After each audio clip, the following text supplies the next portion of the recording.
Cyberpunk 2077 launched with its fair share of issues and criticisms, and rightfully so. What is a fantastic game set in the fictional metropolis of Night City was overshadowed by all the issues surrounding its performance. Thankfully, these issues have long since been resolved, and there's a free next-gen upgrade, which allowed me to experience everything Night City has to offer and earn Cyberpunk's Platinum Trophy, and boy, was it fun. Step 1 is to complete the main story as well as the multiple endings, all while keeping in mind there are missable trophies that I need to be aware of throughout the entire game. Step 2 is to complete the side stories of all the characters that we meet throughout the game. Step 3 is cleaning up the miscellaneous trophies, which includes the missables I mentioned that are part of step 1, and I'll explain this further later in the video. And step 4 is completing all of the gigs, which are this game's version of random crimes, similar to a game like Spider-Man. Also, we need to buy every vehicle in the game.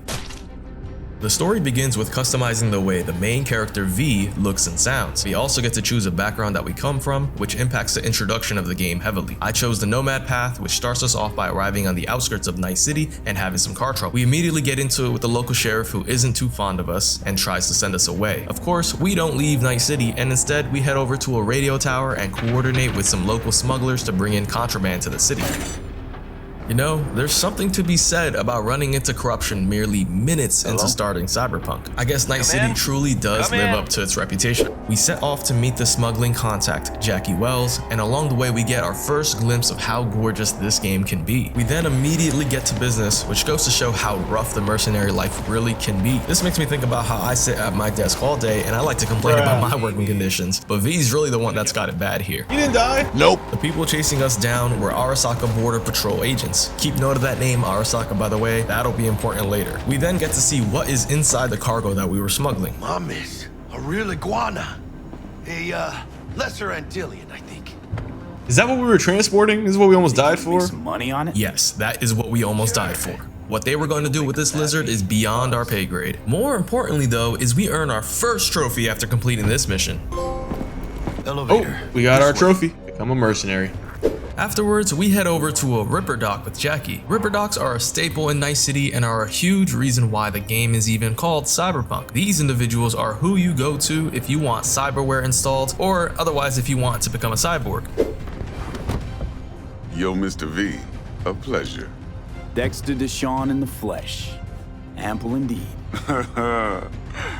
Let's roll. That character was Dex, who is a fixer. Fixers are the people in Night City who hire you to do their dirty work like this right here. We do their jobs and we get paid. Simple. We also get XP from combat, which is why you see me go from using a pistol to a shotgun. You're gonna see me use shotguns a lot in this video. You see, combat in Cyberpunk earns you XP towards your skills. There's a skill for each weapon type like these right here, and your skill cap is determined by your attributes, which are these right here. There's a limit to how many attributes you can max out, which basically means you cannot max every skill. This in turn leads to many trophies technically being missable, and to me using only shotguns and being paranoid throughout the entire game that I would mess up a trophy.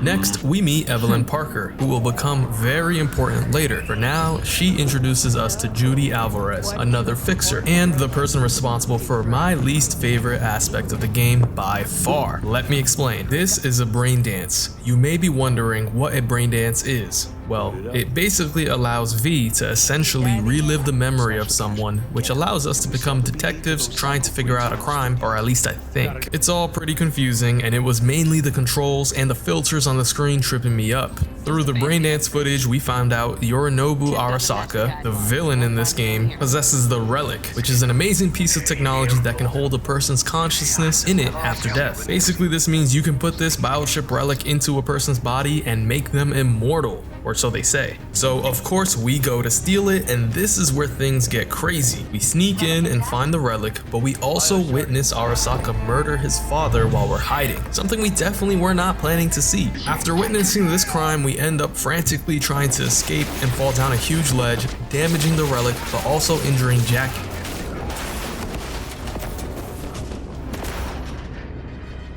We fight our way through the tower and eventually make it out, but the wounds are too much for Jackie to handle. Before dying, he gives the chip to V to slot into himself.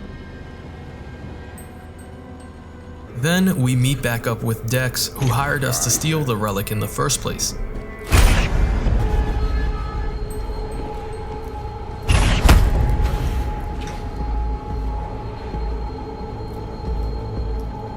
Can't risk it, V. Remember our first combo? Seems I've chosen the quiet life after all. I'll fucking No kill place you! of glory for me. This was obviously so much to process that I was just staring at the game to take it all in. Oh, and yeah, we earned only our second trophy, believe it or not. This is when we play a quick mission as Johnny Silverhand, one of the coolest video game characters of all time, to bait a wall. The mission takes place roughly 50 years in the past, and it's how we find out that it's Johnny's consciousness on that biochip that's now inserted into V. Afterwards, we wake back up to this guy, Takamura, getting revenge for us by taking out Dex. It turns out Takamura was the elder Arasaka's bodyguard, and he suspects the son is responsible for the murder. And of course his suspicions are correct. So from here on out, we are working with Takamura and with Johnny Silverhand, who we can see and talk to basically like a ghost because of the relic. It turns out V technically died, but the relic kept him alive, so now he has no choice but to leave it installed. This news is confirmed when we interrogate the creator of the relic, Anders Hellman, which earns us our next trophy. So to be honest, this next portion is probably the most confusing part of the story. Basically, we find Johnny's former girlfriend, Alt Cunningham, who's been turned into an AI by Arasaka, and that leads to another trophy. Afterwards, we start chipping away at this trophy and buy our first vehicle. Always remind yourself that beauty is in the eye of the beholder or something like that to make ourselves feel better about this purchase.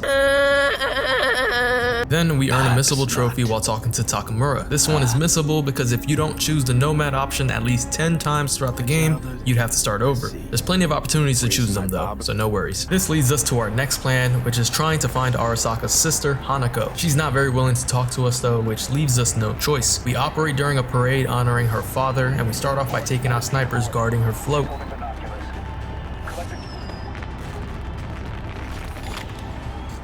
We make our way to disconnecting the Arasaka netrunner, who kind of just handles and protects the network, and this obviously does not sit well with Hanako's bodyguard, which leads us to a boss battle.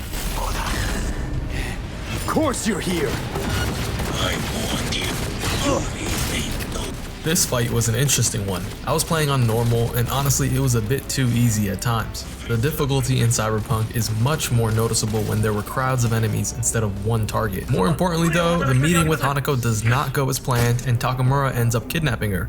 He later reaches out to us and gives us a meeting place, and that's when I noticed something. Okay, so I just made it to the search and destroy mission, and I know there's a highly missable ending in this mission right here.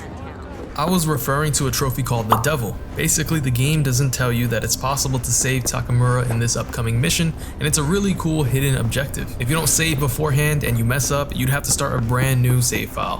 Forget him, guy's toast. Unless you want to wind up like him. Arasaka's agents find out where Takamura is keeping Hanako and storm the building. As you saw, Johnny says the guy's toast and to forget about it. Okay, I'm pretty sure this is where the missable portion is. I have to be really careful here and not mess up. Alright, I'm pretty sure I just go this way, opposite what the map tells me to do, and I can do this trophy. Yep, just take him out real quick, secretly. Let's take him out too. Okay, look at me sneaking through. I'm an assassin. When you lost it, he's beyond any sort of help. Johnny is pretty adamant that we should not be risking our life to save Takamura. Oh, there we go. The optional objective came up. That objective is what we need to do so we don't miss out on the trophy. Even Takamura himself says we should not have returned, and I'm beginning to question if he was right. You will die here with me. Together we escape the building, taking out any remaining agents in our way, which completes the second to last main mission and earns us our next trophy. Oh, we just got a trophy, the High Priestess. Alright, so I did good. I did not mess up on that previous mission, so we are set to get that trophy once we complete this final mission right here, and then we have to go and clean up. This part of the game is really awesome because there are multiple endings and outcomes that wrap up the story in Cyberpunk. Here, I begin with the straightforward ending of taking down the current Arasaka regime and putting Hanako in charge. We do this by storming the safe house Hanako is being held at, then take her to Arasaka headquarters and storm their board meeting next. Yorinobu's forces take one last stand, and it honestly gets pretty hectic fighting through their forces. I actually earned another gameplay trophy during this chaos. We then take on Adam Smasher, who is Arasaka's right-hand man, and actually the one responsible for killing Johnny in the first place 50 years ago. So this one was pretty special to him. After killing him, we collapse from the relic, taking over our body and earn the Devil trophy. Part of the agreement we have with Hanako is that her people would perform a surgery on V to try and save him, which is why we wake up in this institution. We do the same mundane tasks day after day before finding out our efforts are useless and V has limited time left regardless, a doomed protagonist. After earning the trophy for the first ending, we're given the option to go right back before the final mission and continue on. This allows us to work on the many side quest storylines, some of which lead to more endings. Now we begin step 2, the side quest storylines and additional endings. We'll start with the Rogue's side quests, which lead us to a new ending trophy. We learned earlier in the game that Johnny and Rogue used to be a thing a long time ago, so after meeting up with Rogue, we acquire Johnny's jacket. Try it on. Thanks.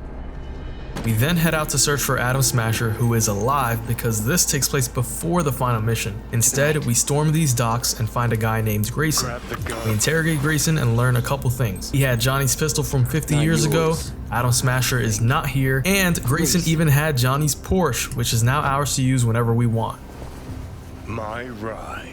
By the way, recovering all of these items that once belonged to Johnny is required for a trophy later. After recovering Johnny's items, we drive over to his grave, which doesn't even have a headstone or anything inscribed on it, which clearly hurts Johnny. A marker. Something. It really is sad to see that nobody cared enough to remember you or honor you with a tombstone. Of course, we choose to do so now as we become quite good friends with Johnny during our time together. Rogue's storyline only has one other mission in it, which is actually just a date between Johnny and Rogue. I haven't mentioned yet that throughout the game, V is able to take some pills that allows Johnny to take control of the body. So Johnny gets his date with Rogue, and we do not need to see what happens next. This does earn us our next trophy. Oh, there we go.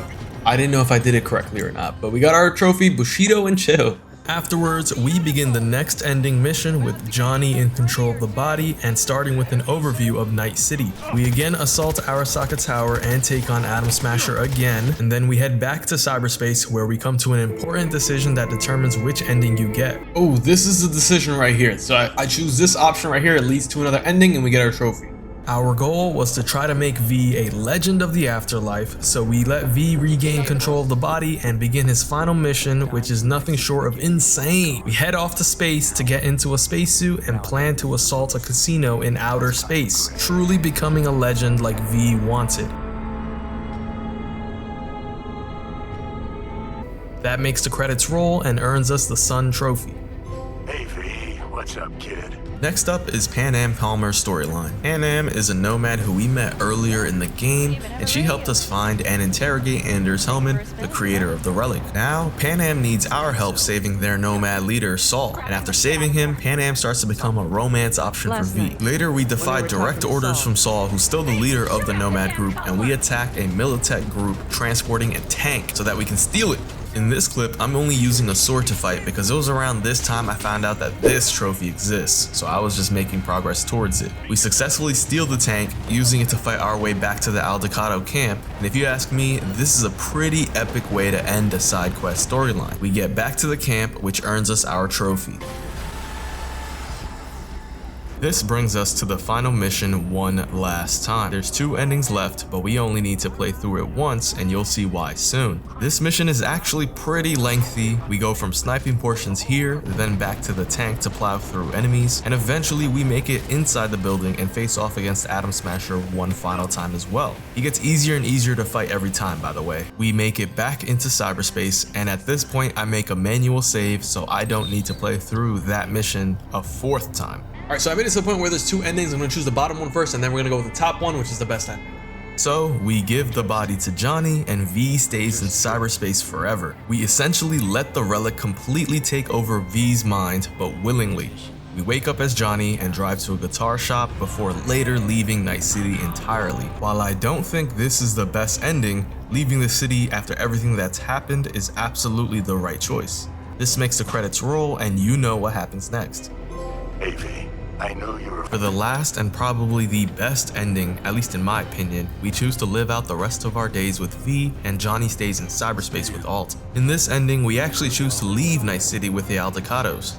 But did you think we were just gonna drive? Nope. We hop in the tank we stole and then leave the city A fitting end for V as we arrived in Night City without any family, but gain one in Panam and the Nomads, which makes the credits roll one final time for a trophy. Hey, V. How's life outside? And there we go, the final ending trophy, the star. So, there's actually still a few side quests to do, even though there aren't any more endings. We start off with River Ward, who is a former cop. In this quest line, we're trying to help River find his nephew, Randy, who's been kidnapped. This part of the game dives into some crazy lab experimentation ring going on, revolving around brain dancing. And remember how I told you it was my least favorite part of the game? Yeah, this is why. And that's pretty much it, ending this quest line and earning us a trophy.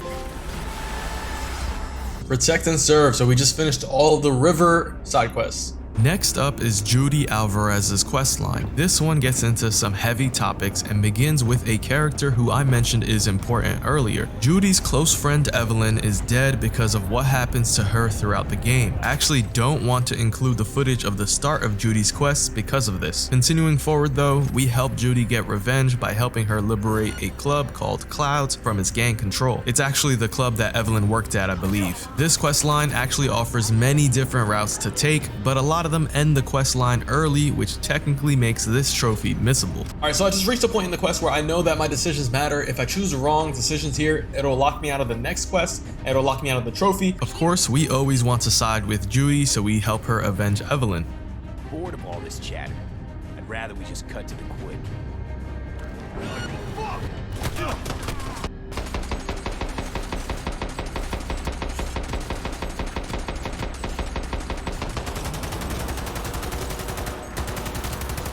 Later, to end Judy's questline, we go deep sea diving to explore her hometown that's now been flooded. There's no action or conflict in this quest right here, it just serves to flesh out her story a bit further. And at the end of it, we pop another trophy.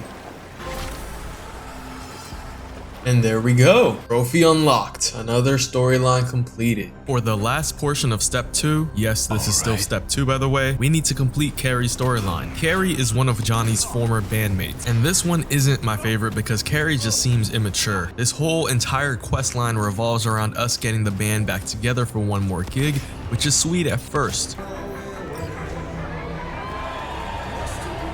Do I actually get to play or do anything?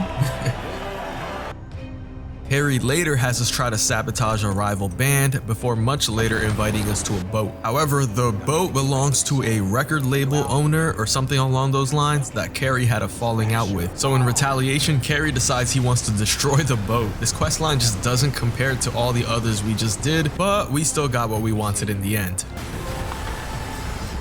The bad decisions, and that marks all the side quests complete. Nice. So now we finally get to move on to step 3, the miscellaneous trophies, which still includes missables by the way. This first one will inevitably happen at some point throughout the game. An enemy throws a grenade at you and you take him out for doing so.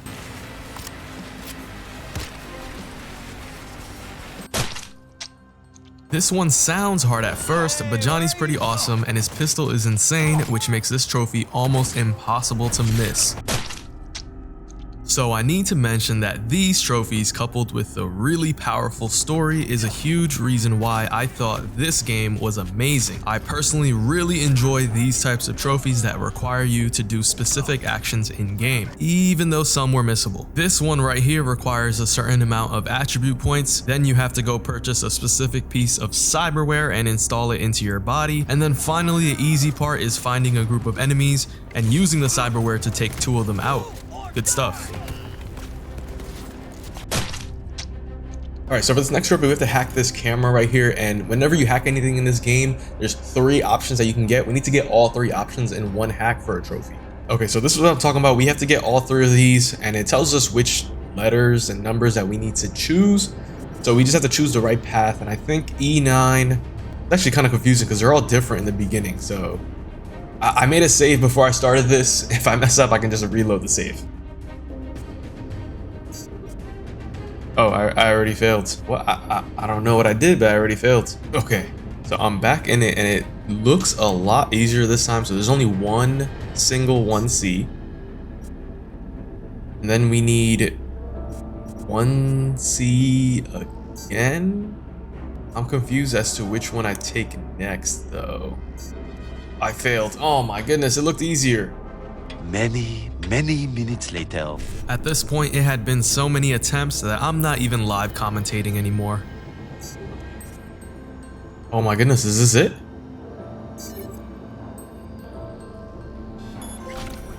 Let's go! Oh wow, that was so easy. I was struggling for like half an hour. Wow.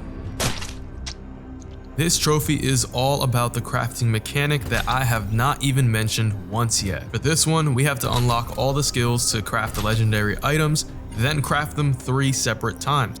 Alright, so we're gonna try that again. We just have to make one at a time. I messed up once because I crafted 3 in one attempt, which doesn't work.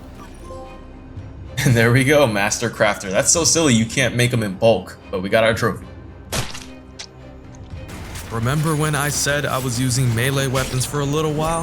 So yep, this one popped finally while I was working on smaller side quests just to level up. Oh, I finally got the trophy, True Warrior. I've been doing this for so long. Finally, I was so focused, I was like this. Focused. This trophy requires you to use cyberware to slow down time and kill enemies. Similar to other combat trophies, you do this for a little while until the trophy pops. Just got another trophy, the Quick and the Dead. I had to slow down time for that one and kill enemies. That really wasn't too bad. It's kind of a fun trophy actually. Let's go. For this next trophy, I need to upgrade my cyberware. So I gotta buy this one right here because I saw it in the guide that this one right here works because it has 10 base RAM, 7 buffer size, so this should be good. And then I have to equip Detonate Grenade right here after buying this cyberware. So I'm gonna equip this and some other things here just because. Okay, so I've got a group of enemies here, and if I detonate grenade, this grenade should go off in his pocket, and I should get a trophy. It's breaching real slow. I only see 2 enemies actually, so I don't think this is gonna work. There's only 2 there. It's supposed to be 3.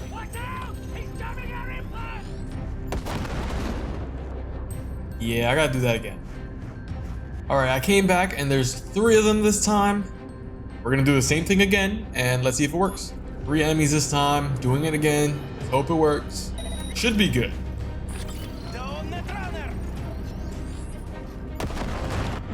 Boom, Damon in the shell. Nice. I was a little bit worried about this one, so I'm glad we got this out the way.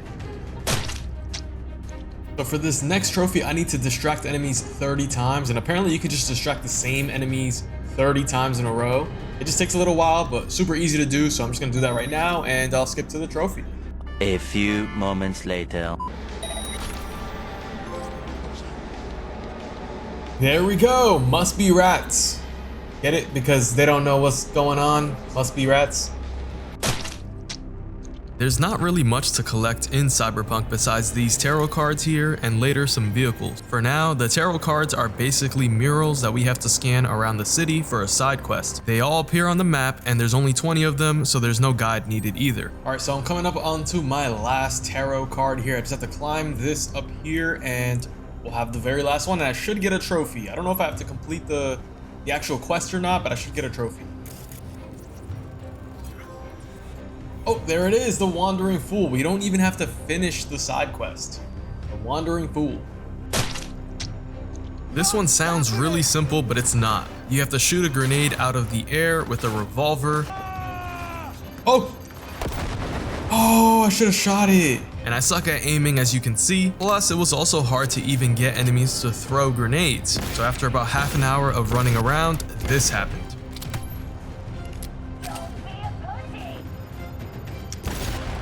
Oh! Finally, Gunslinger! I was trying to do it with police over and over. Finally did it. Just against a random group of enemies. It is a cool trophy. It's just hard to do because they don't throw grenades. Alright, let's see if this works.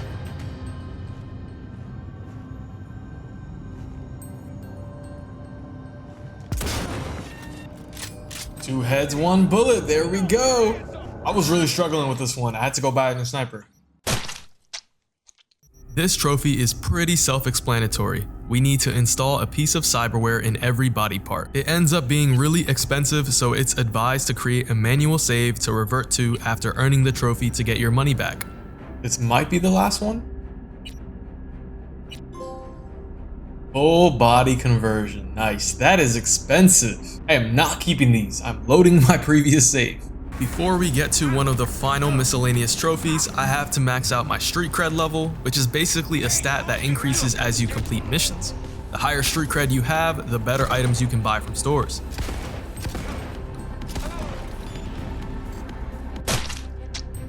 Alright, so now that we have our street cred maxed out, we can go ahead and work on this next trophy right here. We need to buy second heart. This allows us to revive once we go down. Alright, so I've got some police on me. I'm gonna let them knock me down, and then as soon as I get up, I have to take them out for this trophy. This is one of the later ones in the game because of the street cred, and also this one is actually really expensive. So I made a save just like every other trophy in the game, and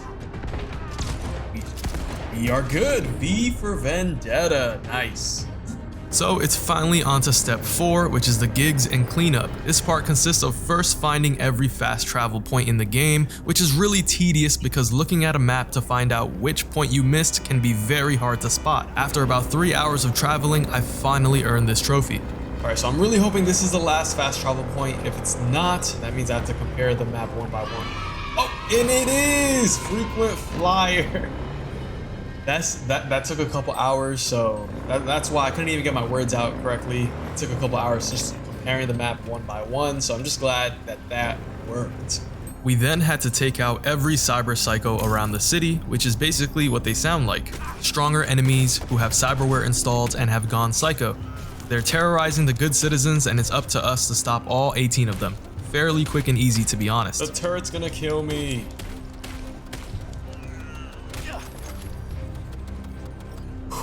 Okay, I'm good. I'm gonna heal up.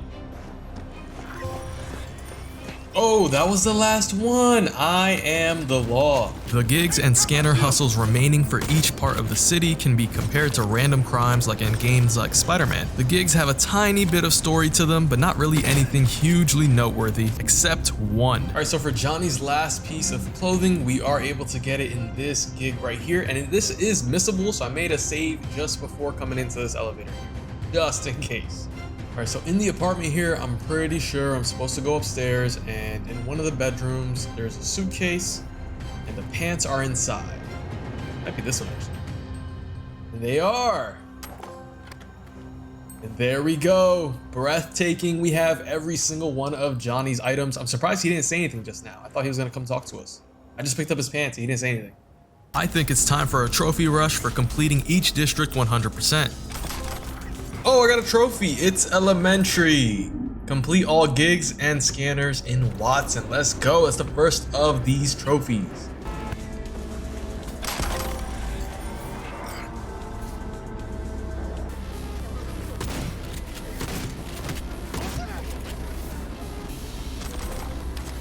Oh, there we go. City Lights. Another one of these districts completed. I couldn't even think of the word. Districts.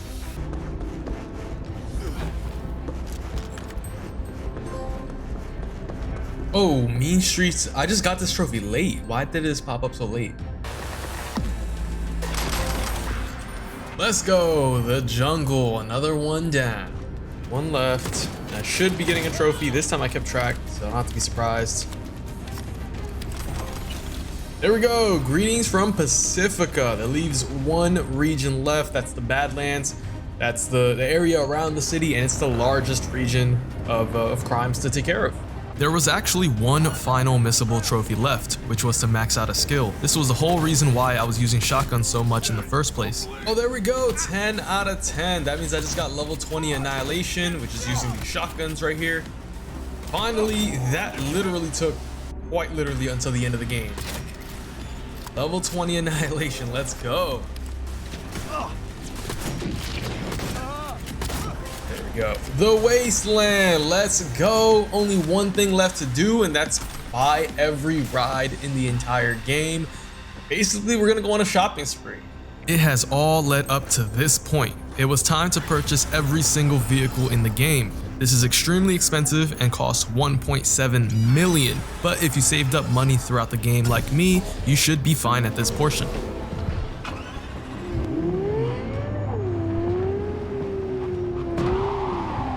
Alright, so coming up on the last trophy here, it says I have 72 hours played in Cyberpunk. That's probably accurate. In game, it says I have like 50 hours played, so that's probably accurate with the 72 hours because I played the game before, plus with the manual saves and whatnot. I think it took 72 hours to platinum this game. It sounds about right. All right, this is my last car that I'm buying. What am I buying? Like, this is it, really? From what I just got out of, like, oh, there's a huge turbo on the back though. Let's do it. Autojock. That means never fade away.